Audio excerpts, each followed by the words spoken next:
What's going on, guys? Happy Monday. Happy Monday, everyone. It could be a motivational Monday for you. It could be a mindful Monday for you. But if you're with us, it's the Monday Rundown. And we're really excited to have you all with us today. If this is your first time with us, go ahead and put a 1 in the chat. We love to say hello to all of our first timers.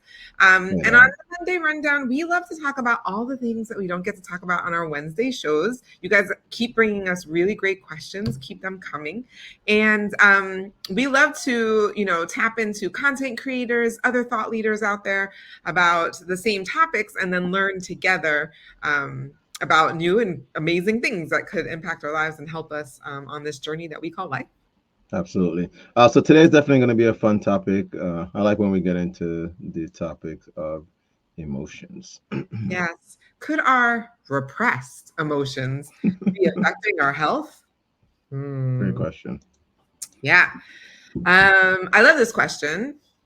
And I think the answer is yes. Emphatically. Emphatically. Yeah. Just based, if you have been on this show before, you've seen us before, put a 2 in the chat. Let us know because we always love to say hello to our Say That Nation folks and crew. Um, yeah, I think the answer is yes, emphatically. And I was wondering, as I was thinking about the question, I was wondering if it depends on the emotion too. Like, what about repressed love? Does that impact our health? Like, if we're not able to like share our love or repressed joy? Hmm. And I'm sure it does. It probably just manifests itself differently. Yeah, that's a good word right there. Yeah. Yeah. So anyway, it just had me thinking, right? Because I think my first reaction was like, yeah, repressed anger, repressed um shame. We've talked about Yeah. that. Repressed sadness, grief, when you're in grief, all those things for sure. They just create stress with which ultimately impacts physically, could impact your physical, not just your mental health. Um, so I was just thinking, I wonder about the other emotions, right? Like the higher level emotions, if they get repressed, what happens there too? No, that's a great way of looking at it. And I would agree. I would say, in fact, I think anything that's held back over time is going to find its detrimental effect on, I would say, the host, us as a body. So yeah, I do like the way you looked at it, though, in terms of not just being the negative emotions, but the repression of positive emotions as well, and how that could be affecting. It almost feels like the inverse of that, though, would then just be like it would manifest itself in some type of anger outlet or something, right? Yeah, right. If you had to repress your love, would it turn into spite and Yeah. Or like when you think of people who, was it unrequited love? It's like they're trying to give their love to someone, and right, that person is rejecting it, and how that, to your point, manifests itself in anger, them turning to hate, things like that. So or yeah, I think this is a great. Yeah, exactly. I I like love that. this. So Oh, it's not just us. what are I'm you looking to excited say? because, sorry, excuse me. I'm so excited. I'm stumbling over my words. I'm really excited because today we have one of our favorites, the School of Life. If you've been with us, you know that we love them. They are able to really just say things in a way that just makes things really easy to understand, super digestible. So we've got Yeah. them again with today, and let's hear what they've got to say. All right, let's do it. The most curious and hazardous feature of the way we're built lies in the difficulty we have registering what we actually feel. Our vast and strange minds get filled with thoughts that go unsifted and with feelings we don't have the courage to look at. We might be angry or sad while lacking any active awareness that we are so, or guilty or envious without any grasp of what's at play behind a thin psychological curtain. And so we remain unconscious always because we are resistant to ideas that threaten our sense of calm, our self-image, and our gratifying illusions about who we are.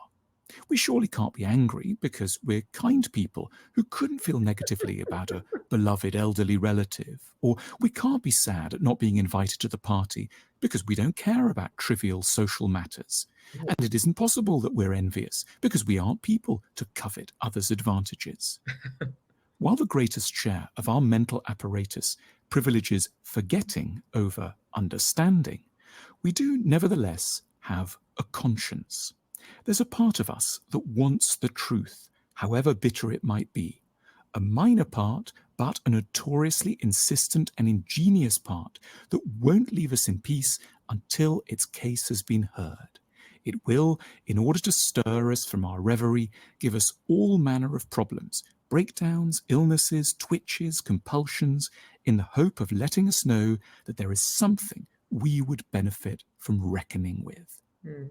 When our conscience has done everything it can to alert our minds, it has a tendency to set to work on our bodies.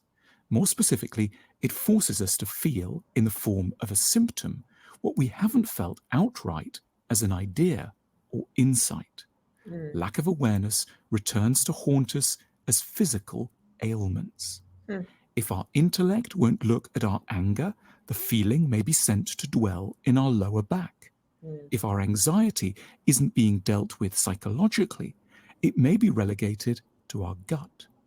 Romantic frustration that is denied may literally begin to wreck our hearts.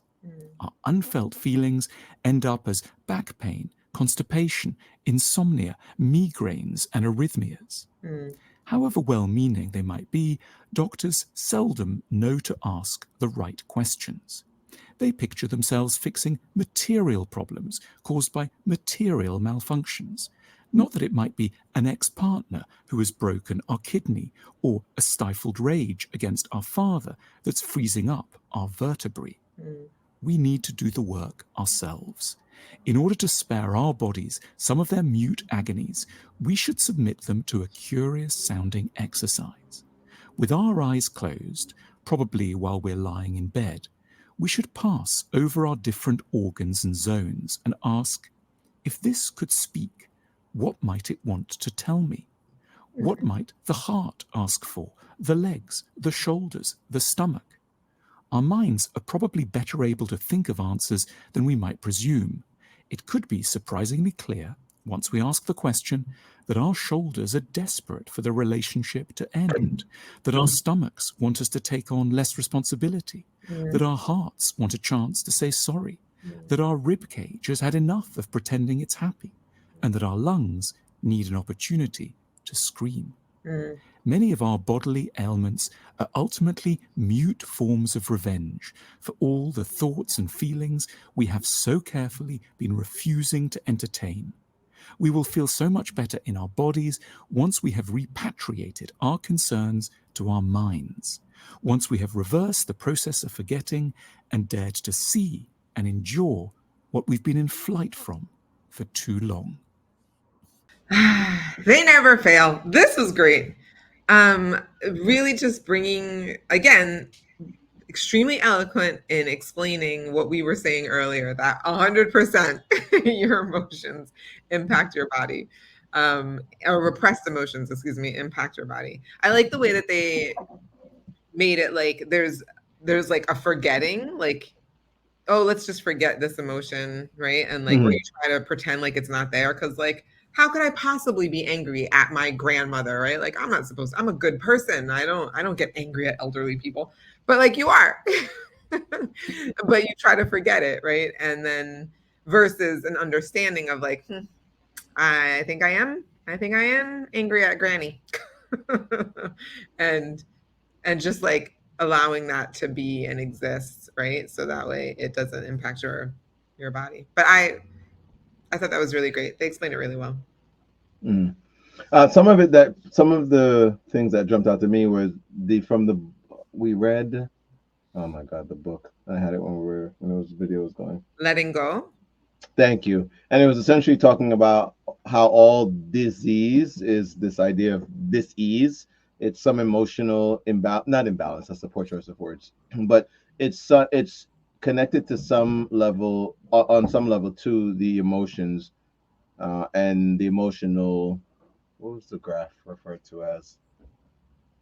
scale, Mm, and where you are on the emotional scale. mm, And if you can move yourself into these higher areas, and just how the other aspect of it that came to mind was just how a lot of this feels like it was touching on Western medicine, where you do go to a doctor and they are taught to me to treat ailments and mm, not really get to the heart of what's going on with you. So I mm, personally think that system, from what little I understand, I've never gone to medical school, so please don't get at me. But from what my interactions with doctors feels like, they're just there to help prescribe some form of medicine, to help help, maybe not even always cure, but even just maybe help dealing with whatever you are dealing with better. I'll give you an example. Like, I've had clients just in terms of personal training where much of their problems, believe it or not, is actually more psychological. They have poor self-value,